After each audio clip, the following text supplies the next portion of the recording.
할렐루야. 오늘 여호수아 3장입니다. 3장 1절부터 6절입니다.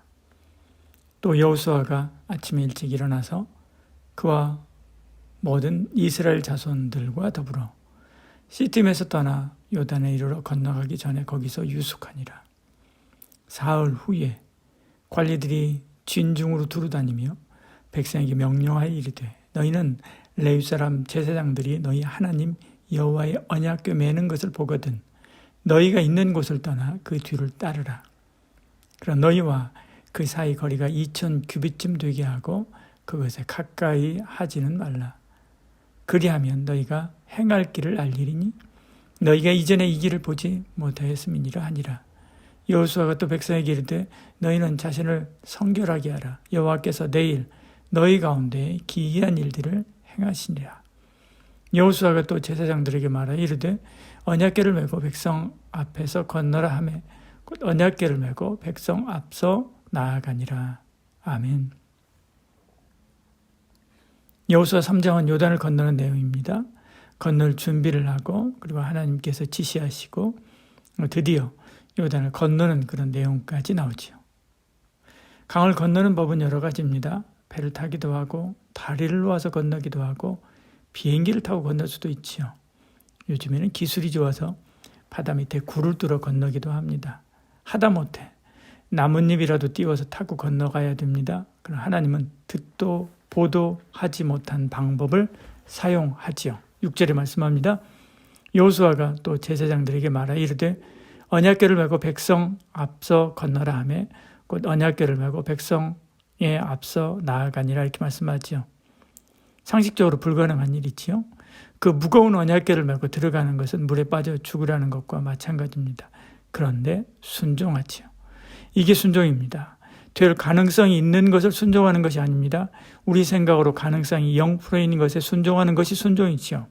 하나님은 때때로 우리에게 말도 안 되는 일을 명할 때가 있습니다. 순종하시길 바랍니다. 명령하신 하나님께서 책임지실 것입니다. 그 말대로 기적이 일어났습니다. 17절에 여호와의 언약궤를 맨 제사장들은 요단 가운데 마른 땅에 굳게 섰고 그 모든 백성이 요단을 건너기를 마칠 때까지 모든 이스라엘은 그 마른 땅으로 건너갔다라 이렇게 말씀하죠. 정말 마른 땅으로 건너갔습니다. 기적이 일어났지요. 근데 왜 우리에게는 이런 기적이 안 일어날까요? 기적은 아무 때나 일어나는 것이 아니죠. 필요할 때 하나님께서 보여주십니다. 하나님은 이 기적이 일어나야 되는 이유를 말씀하지요. 7절에 말씀합니다. 여호와께서 여호수아에게 이르되 내가 오늘부터 시작하여 너를 온 이스라엘 목전에서 크게 하여 내가 모세와 함께 있었던 것과 같이 너와 함께 있는 것을 그들이 알게 하리라. 여호수아와 함께 하시고 여호수아를 통해서 이스라엘을 이끄신다는 것을 백성에게 보여주기 위해서 있죠. 근데 여호수아뿐만 아니라 이스라엘 백성들과 함께 해서 가나안 모든 족속을 이기게 하실 것을 보여주시는 것이기도 했습니다. 10절에 또 말하되 살아계신 하나님이 너희 가운데 계시사 가나안 족속과 헷 족속과 히위 족속과 브리 족속과 기르가스 족속과 아모리 족속과 여부스 족속을 너희 앞에서 반드시 쫓아내실 줄을 이것으로 너희가 알리라 이렇게 말씀하지요. 그래서 그 증인으로 각 지파 한 사람씩 택하여 세운 것입니다. 12절 이렇게 말씀하죠.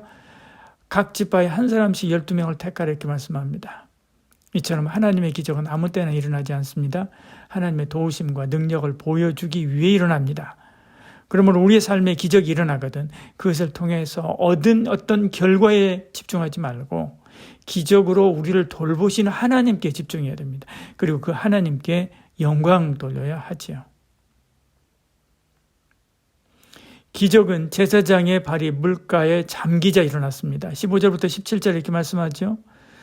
요단이 곡식 거두는 시기에는 항상 언덕에 넘치더라. 궤를 맨 자들이 요단에 이르며 궤를 맨 제사장들이 발에 물가에 잠기자 곧 위에서부터 흘러내리던 물이 그쳐서 사르단 가까운 매우 멀리 있는 아담성읍 변두리에 일어나 한 곳에 쌓이고 아라바의 바다 여매로 향하여 흘러가는 물은 온전히 끊어지매 백성이 여리고 앞으로 바로 건널새 여호와의 언약궤를 맨 제사장들은 요단 가운데 마른 땅에 굳게 섰고 그 모든 백성이 요단을 건너기를 마칠 때까지 모든 이스라엘은 그 마른 땅으로 건너갔더라 이렇게 말씀합니다. 홍해는 바다를 먼저 갈라놓고 가게 했습니다. 요단은 물이 넘치는 강에 들어가게 하시죠. 그때 물이 갈라지고 마른 땅이 되었습니다. 베드로는 주의 말씀에 순종해서 갈릴리 바다 파도를 밟고 죽게 나아갔습니다. 주의 말씀에 의지하여 나가면 바다도 밟고 그리고 바다 밑에 그 길로 걸을 수도 있습니다. 이처럼 우리 앞길을 가로막은 강물들이 있습니다. 두려워하지 마십시오. 거기에 집중하지도 마십시오. 그것이 무엇이든 시냇물이든 홍해든 상관없습니다. 우리는 다만 주께 집중하고 그 말씀 따라가면 되는 거죠. 그러면 하나님께서 그 물을 밟게도 하시고 쪼개서 길을 열어주시기도 하시고 우리를 침범치 못하도록 쌓여 서게 하실 수도 있습니다. 이번 한 주간도 이런 승리를 이루는 저와 여러분 되기를 축복합니다. 기도하겠습니다. 사랑이 많으신 우리 하나님, 우리 가운데 함께 하사 은혜 베풀어 주시고 늘 주의 말씀에 붙들림 받은 삶을 살아가는 저희들 되게 하여 주시옵소서. 하나님의 놀라운 능력과 은혜를 의지하는 저희들 되게 하여 주시옵소서. 예수님 이름으로 기도합니다. 아멘.